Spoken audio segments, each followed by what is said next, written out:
Okay, so I named this, and I cannot take credit for this title. I was asking Kim what I could title my talk today, and she thought about it and she wouldn't say anything. She didn't say anything. And then on the way out the door, she said, well, Mother, why don't you name it, Don't Let the Ball Drop on Your Recovery? And I thought, well, that's catchy. You know, the ball's going to drop at Times Square on New Year's Day, New Year's Eve. So, you know, that was kind of a catchy little title. And, you know, I'm going to talk about all substance abuse, but primarily food addiction today. You know, this is the time of the year you cannot open a magazine, you can't turn on social media, you can't turn on TV without being bombarded by ads of ways to lose weight. And everyone has, you know, their way is the best way. And please send money. And it is a $70 billion business. $70 billion business, the weight loss business is.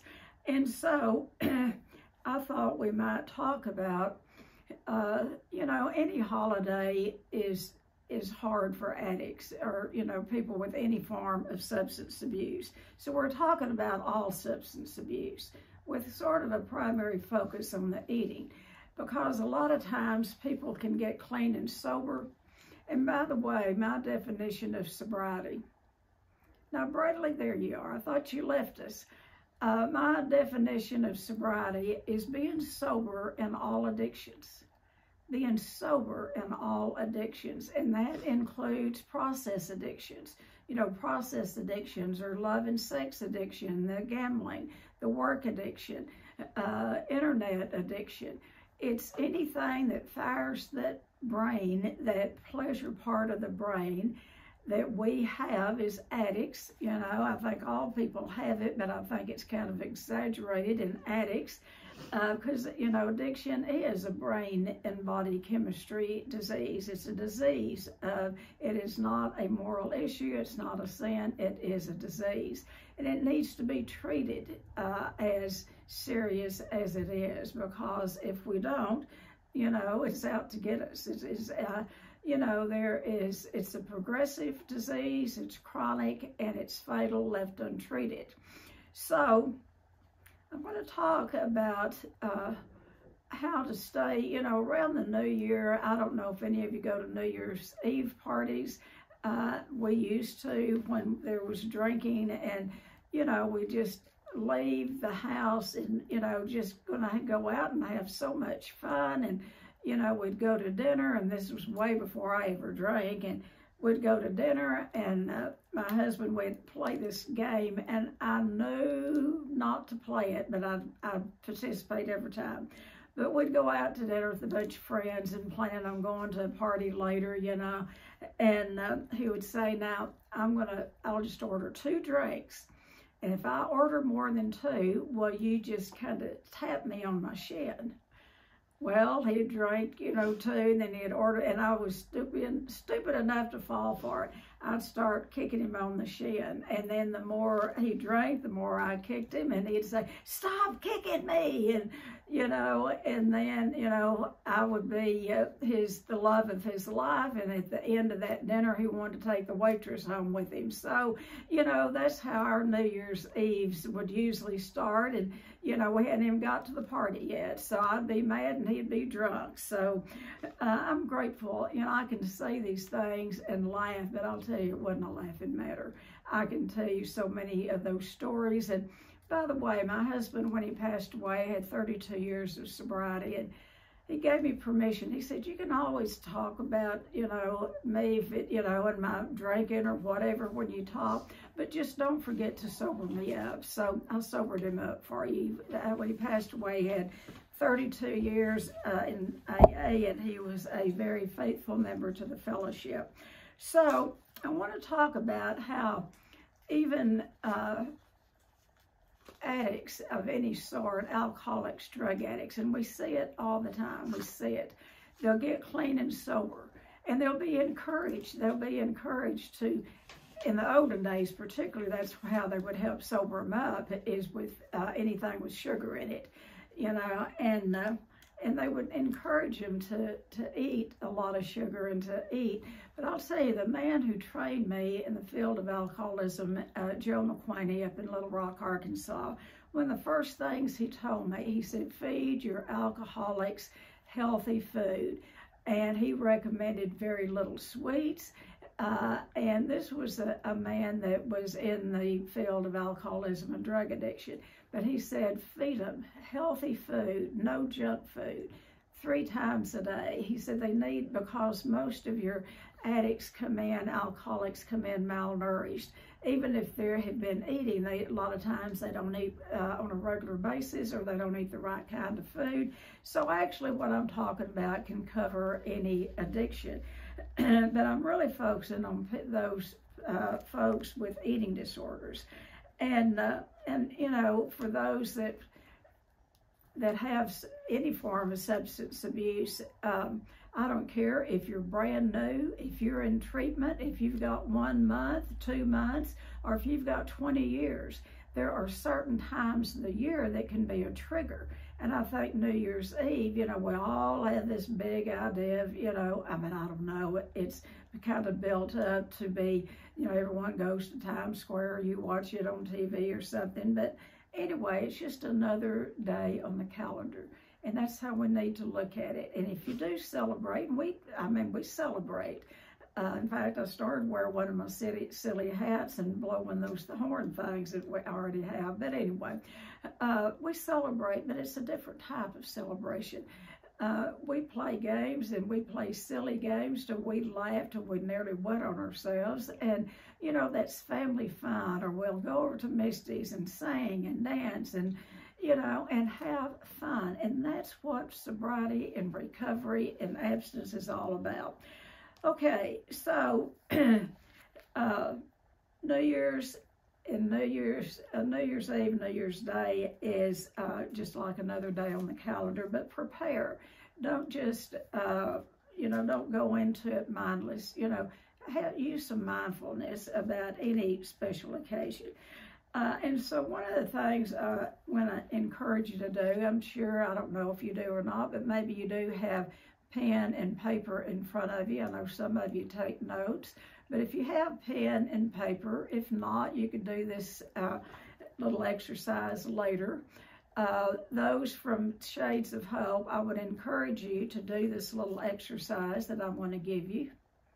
Y'all didn't know you were going to get to do work this morning, did you? But it's very simple. Take a piece of paper and draw a line down the middle. And what you're going to do is you're going to form 2 columns. And on one column on the right-hand side, what I'm going to ask you to do is to write all the reasons that you can think of to stay in recovery. Every reason you can think of to stay in recovery. You know, it might be that it makes you, you know, when you stay in recovery from food addiction, 2 hours after you eat, you're still feeling good and you're not thinking about the food. 2 hours later, when you're not, 15 minutes after you eat, you're back thinking about the food. You know, another thing to grow mentally, spiritually, physically, anyway, what do you get out of what's the reasons to recover? Make a list of all the reasons you can think of to recover. What are you getting out of your recovery? Anybody willing to share it with me? With us? You got your list made? I know. All right, Sally. Sally, what have you got? I said for a healthier me, happiness, and just working on myself. Okay. Anyone else? Jeff, what's your... Who's that? Okay. Weight loss. Diane? Weight loss, clear thinking, no shame and guilt, self-acceptance, self-love, and health. Great. Anyone else? Cora? I wrote down peace and serenity, constant contact with God. Great. Anyone else? Bradley, what'd you put down? Come on. I saw you writing. I like what Cora said, but it's a better understanding of my relationship with God. Yeah. And just when I come back to it, it's me wanting to run the show, and just learning that he's the learning repeatedly, daily, minutely, that he's the boss and I'm not, and the process and the tools the recovery gives me for that. Yeah, and you get that. Did you have that before you recovered? Did you have that? I had to constantly screwing up, but I thought that it was God playing a role in that, and recovery has taught me that it's me playing the role with that. I was constantly blaming God for it. So I had that. I had the constant screw-ups, but I've now been able to shift the responsibility from God to myself and taking some ownership of that. Okay, all right. Anyone else? What do you get out of recovery? The reasons that you recover. Anyone else? I'll go. Okay, go ahead, Sarah. Okay.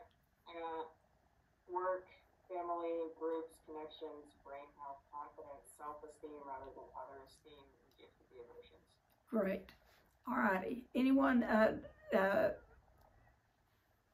Let's see. Who else? Okay. Sherry. Yeah, Sherry. I put just being healthy, spiritual, love, joy, friendship, eating, taking care of me, let go of control of others. All righty. Great. Now on this other side, I want you to write the reasons not to recover. The reasons. Every reason that you have, you know, those excuses or whatever you want to call them, reasons to not abstain from any substance.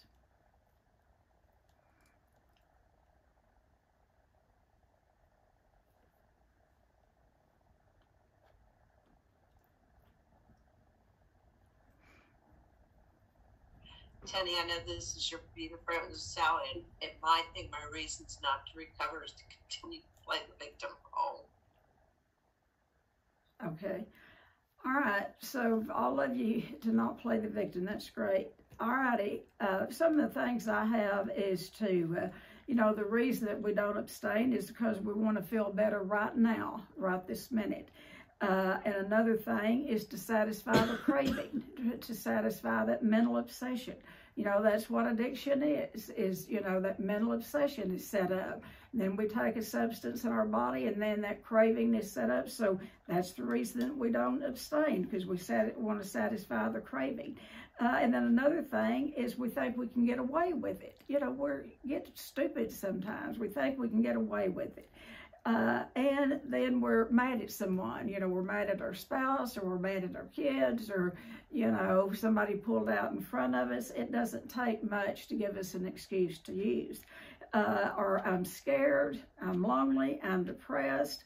What are some of the things that y'all came up with? Hello, George, what'd you come up with? Reasons not to abstain. For me, my reasons to not choose recovery would be because I think I can do it myself, because I want to be alone or I want to get away, because I want to do what I want when I want to do it, and because I would, if I was doing that, I would think it would be easier to not care. Yep, sounds like an addict to me, George. I qualify. You're one of those ducks? Anyone else? My biggest reason is to try to cover up the pain. Great. That's one that, yeah, and does it work? Never, No. never works. Anyone else have a list? Bonnie, what'd you put down? The reason not to recover. Well, I put mostly I want the way I feel right now. I want some kind of control. I want some kind of self-will, some kind of escape. I know. We just want our way, don't we? I want what I want when I want it. Jay, what have you got? Jay, I see your hand. Yeah, I thought I'd get to run the show. I get to have more pity parties. I get to have people fend for me. I have no responsibilities. I'm closed off in the community. I love the attention when people think I'm more thinner or I don't know. I just get people's attention. Those are some good ones. Coming from a recovering anorexic. Good job. Taylor, what do you have? A big one is that it's a lot of work to be in recovery. Absolutely. Sometimes you get tired. Absolutely. And you're doing the work. Yeah. You're doing the work. Jeff, what have you got on either side? What have you got? Tennie, it occurred to me when you first asked that question that the easiest way for me would be to take the past 11 years of gratitude lists and just throw them in the fire. Yeah, that's right. Yeah. So the thing is, if we move over there and live out of this second column, we're going to lose everything in that first column. We'll lose it all. Do y'all believe that? Everything that we've worked hard for, we will lose. You've heard it said, anything that we put before our recovery, we will lose it. Can lose it. I mean, and most people do. Except, if they have a wife that doesn't leave, like me, I was a stayer and I wouldn't have left. I mean, regardless of, or no matter what, and I'm glad I didn't. I'm glad I stayed. So, it doesn't, I think that, I'm going to ask that anybody from Shades of Hope, do you want to share your list? Anyone? Hello? Well, I thought you were through, so I put mine away.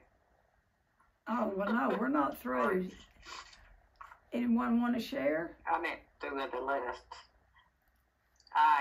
This is Sherry, and I just, first of all, I would say sisters think alike. I put not wanting to feel the pain, irritability, being scared, depressed, and this, I guess, was also Bonnie said, I want control. Yeah. And, being in control, I guess. What do you get when you're in control? Because my life was so out of control, and as you know, it's not that much in control here, that if I have that control, then it's kind of a crazy way of thinking it, but it keeps me sane. I know that's crazy. That's what And I know you're very spiritual, and the answer is to give God the control, and that's not always easy. Oh, yeah. That's not. Debbie, what do you have? You're a good list maker. Well, most of them have been mentioned, but the first one I had is that gives me permission not to feel my feelings. Yeah. You stuff your feelings and cover them up. And like a lot of people said, I did it because I had the feeling of independent thinking that I get to make the choices and I'm in control. But I have a lot of the other ones, immediate gratification, and the ones that a lot of other people did. Yeah. So everything on this second list, if we continue doing these things, it will take us back to our addiction. That's what we do. We can't stand the pain. And so our brain says, well, I know how you can feel better, and it will list the things that we're addicted to, that we could go to. But when we do that, like I said, then we lose the reasons to stay in recovery. That can, you add whatever you want to add on there, families, children, we can lose it all, homes. So, with that, one of the things is that I think it is, let me ask again, did any of the Shades of Hope people want to share? I don't guess they do. I have something, Tennie. Okay. When I eat at somebody, like when I'm angry, you look at that anger, but that anger turns me into eating. Like, that's one of the things that's hard for me not to lose abstinence over. So that would be on that list. It's an outlet, temporary cathartic outlet to get back at somebody to hurt me. Yeah, I got it. Yeah. And, loneliness. TJ, what do you have? Are you raising your hand? Well, I was thinking about it. Okay. One of the main reasons that I would reason with myself why I would break abstinence is because I deserve it. Now, how backwards is that? Oh, really? You deserve pain? You deserve going back to the way you were? You deserve having everybody mad at you? But in that moment, you tell yourself, but I need this because I deserve it. Backwards. Yeah, it doesn't work, does it? Backwards. No. So, we've got some old timers on here. We've got some new people. We've got some middle people. What do you do for if you don't use and that pain comes up and those thoughts come up in your head? What do you do instead? We've got some new people over at Shades. What advice or encouragement could you give them? What do you do instead of using any form of substance or behavior over it?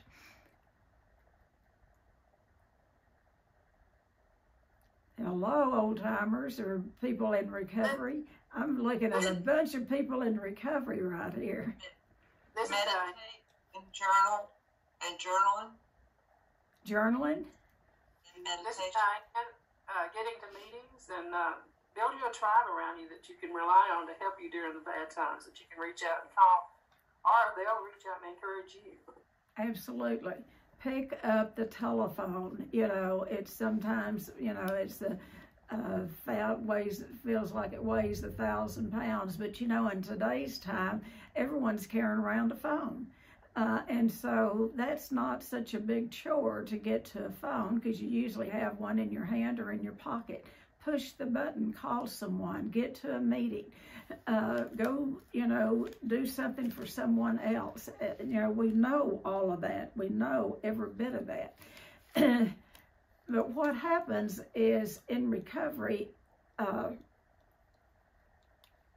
I'm preaching to the choir here, we have something that a lot of other people don't. Those $70 billion that's been spent on how to lose weight. And, what they don't tell people is that this is a disease.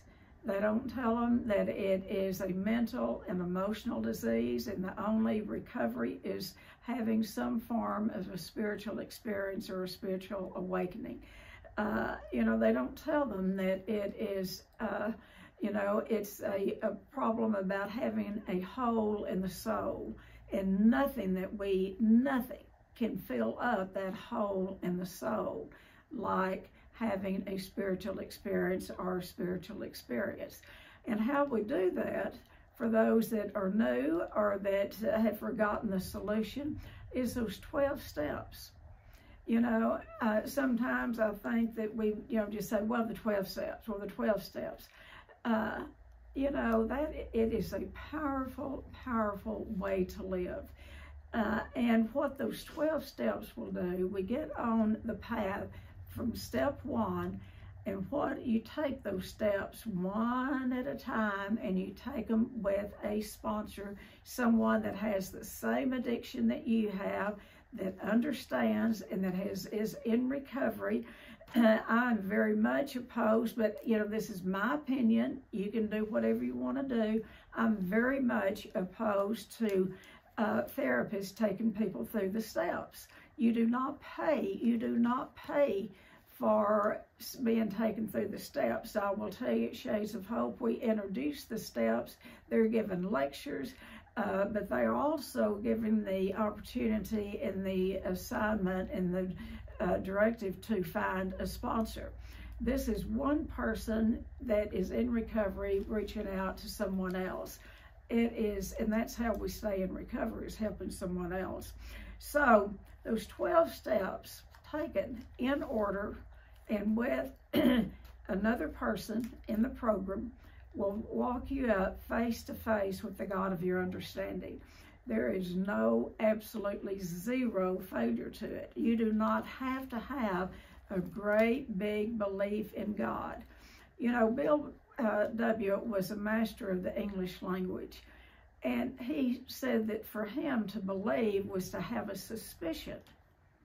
To have a suspicion. You know, go to meetings, look around meetings, listen to people talk, and have a suspicion. If those people are in recovery, you know, perhaps it can work for you. And then when you do that, then go and talk to that person and ask them how they got there, you know, what they do to keep that. And there are people that have, you know, Bradley is in a group that I visited, had the pleasure of visiting several times, and I wished I lived close enough where I could go every day, because they have a meeting every day. It's called the 7 Group. And when you go there, what you hear is recovery. Now, I haven't been there enough. I'm sure they do have people that will do drunkalogs sometimes. It's appropriate for new people to get up and talk about, you know, how bad, awful, and all that is. But when they do that, there'll be an old-timer there that will step up and, you know, kind of take them to the side and will begin to work with them. But what I'm saying is go to meetings where you hear recovery spoken, because if you don't hear it, it's not going to go into your heart and you're not going to want it. So get with like-kind people, people that are in recovery. And, you know, I know for some of you live in parts of the country that don't have, just a minute, that don't have food addiction programs. Start one. All you need to start any program is you write to World Service, like if it's, I know in Alexandria, they are lacking an Overeaters Anonymous group there. And all you have to do is write in to the World Service, OA.org, and request a newcomers packet and start a meeting, whether you're anorexic, bulimic, or compulsive overeater.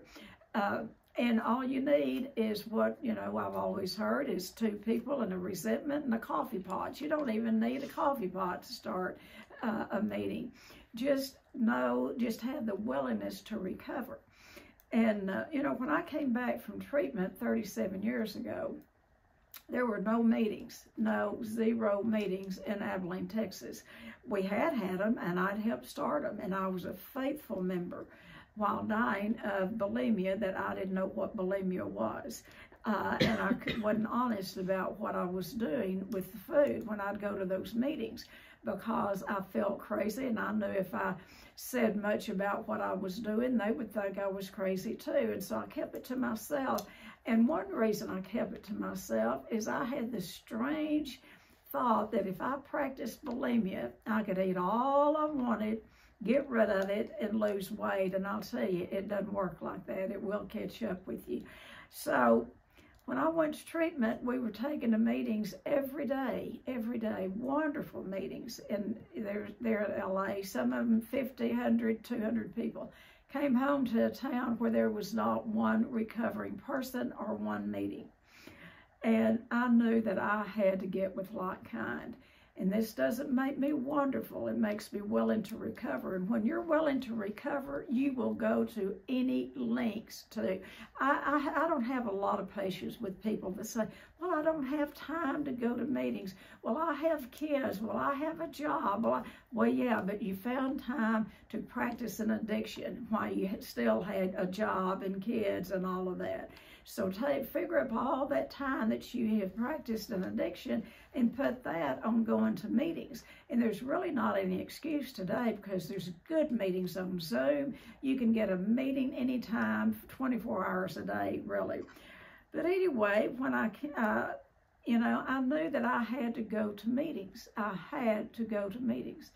So I found a meeting, and it was before the internet. I can't remember. I know I've been down there before when I was going to meetings, and so I knew about a meeting in Fort Worth. and I called a woman. I had her name, and I called a woman, and I went down and met her one Saturday morning before the meeting. It was about 9 o'clock there in Fort Worth, and I met her, and then I went to the meeting with her, and she became a temporary sponsor, but that lasted for about a year. And last Christmas, she sent me a Christmas card, and it was a Christmas card that I had mailed to her that year. And last Christmas, she was in her 90s, and she was packing up to move to a retirement center. She has since passed away this past year. But that connection was still there. After all of those years, she still had that Christmas card that I'd sent her that year. But anyway, I got willing to go to meetings because I knew I was going to die of an eating disorder if I didn't. I drove every Saturday morning to be there at 10 o'clock to Fort Worth. That's a 2.5-hour drive one way. I did that for a year. Then I came back and I helped start meetings. I didn't do it by myself. There was a woman that she's not on here today, but I always want to give her, she doesn't want the credit, but where I went the professional route, she went into OA full blast, and she did every service on every service level, clear up to the national and international level. So we began to start meetings, and started meetings, and that's all you need is 2 people to start meetings, and you just show up. And I know that we started the meetings first in the treatment center where I worked in town, and it would be during lunch, and everybody'd come in there, and there's just 3 or 4 of us, and then that group began to grow, and it got big enough we had to find another meeting place. So anyway, I didn't intend to talk about all that, but I guess I needed to. You know, don't use, there's not a meeting here as an excuse. Don't use that as an excuse. All you need is the willingness to start a meeting. And if you work, start a Saturday morning meeting, start a Sunday afternoon meeting. There are lots of possibilities. And so another thing, I'm going to give you one more assignment, and then y'all can talk. So I want to take out that pen and paper again, and I want you to write the 5 top priorities in your life. Top 5 priorities in your life.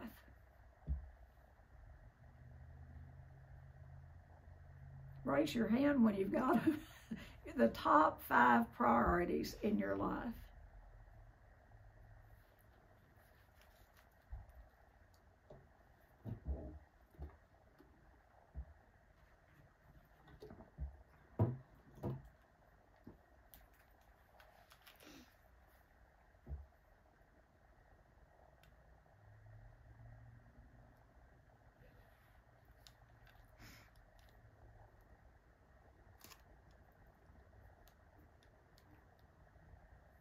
Everybody got a list?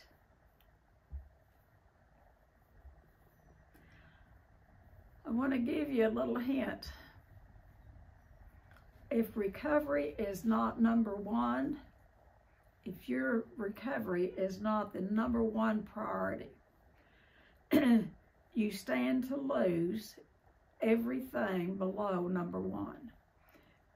Or if you don't, you cannot, you know, it's going to be hard to maintain everything below number 1, like parenting, being a good spouse, being a good member of the community, being a church member, being a good employee, all of those things that hopefully you put on your list.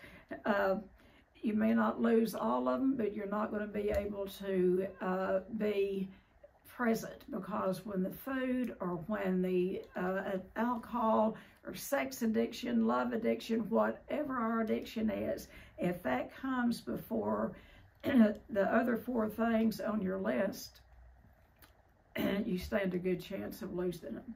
So with that, I know at the end I always go to preaching, but anyway, I do want to wish you a very merry and happy New Year, and hope that it is substance free, and no one can do that for you but you. I will tell you, my little husband used to say this, once I got into recovery, and, you know, when I went to treatment, when I first approached him about going to treatment, I had a book, Fat is a Family Affair by Dr. Judy Hollis, and they said that they would not take me if my spouse didn't come for Family Week. I've often wondered if they really were true about that. But anyway, so he came in that evening after I had found out about this treatment center, the possibility of going. I didn't even know there's places for folks like me. And so I asked him if he'd be willing to read the book, and if he would be willing to go out to California for a family few days. And he got very angry, and he said, as long as I've known you, you've been doing something to lose weight. And he said, that's all you've ever done. And no, this is just another gimmick. I'm not going out there. I'm not going to read. And he said some strong, you know, words that I'm going to bleep, bleep, blank out. I'm not going out there. I'm not going to read that blankety blank book. You know, and he turned around and walked out. And of course, that hurt my sensitive feelings, you know.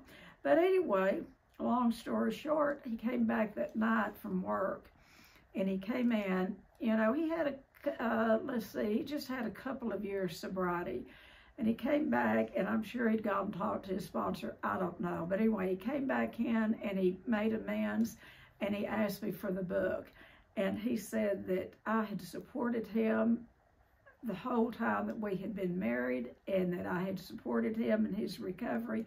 And he said, you tell me what days that I need to be out there, and I will be out there. And he read the book, and that he did come out there, and that helped our marriage as much as anything. It put us both on the same on the same path, and he was one of my best supporters. I only had 2 supporters in this town when I went to treatment, and that was my husband and my youngest daughter. No one knew about eating disorders. No one knew about going to treatment. Everybody where I worked thought I was crazy. They thought I was going to a mental hospital. Well, it was, the unit was in the psychiatric center, but anyway, it was a separate unit. So, you know, I was pretty much of a pioneer, particularly in this town. There was no such thing as eating disorder recovery. And so I'm glad to know today there's treatment centers all over the United States that you can go to. Of course, I think that we have one of the best, and I hope people come here. But get help. If you need help, get help. And then, you know, we have this 4-day intensive once a month. We'll have one in January. And, you know, if your recovery is slipping, come do an intensive, and that'll help you get back on the track. And sometimes, you know, in recovery, if we, you know, we'll have something to come up, some of that old stuff that we haven't dealt with, all of it. And, you know, so 4-day can help you to come and deal with that. But anyway, Happy New Year.